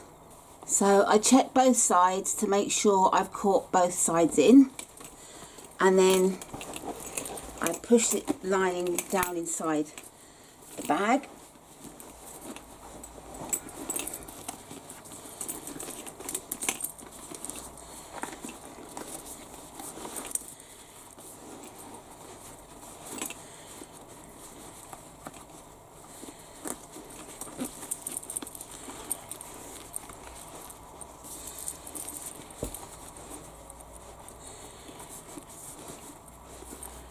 And all that's left to do now is to top stitch just underneath the piping all the way round. And then we just add our strap and away we go. So I shall go and do that next. So there she is, top stitched. You don't have to top stitch. If you think your bag's going to struggle under the machine, then leave it and don't do it. But it does just finish it nicely if you can.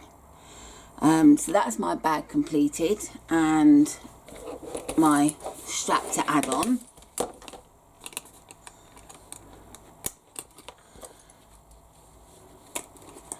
I hope you enjoyed the tutorial. If you want to see further tutorials, please click subscribe and you'll be notified of tutorials as and when I upload them. And just also to finally show you that bit of piping that I did the edge on. That's how it looks when it's closed. So that's a nice finish. So yeah, I hope you enjoyed the tutorial. I look forward to seeing your bags in both my groups, Bag Making Addicts and Machine Embroidery and Sewing Addicts, if you're members. If not, please join. Links are in the bottom of the description. And I will see you again soon with another tutorial. Happy stitching!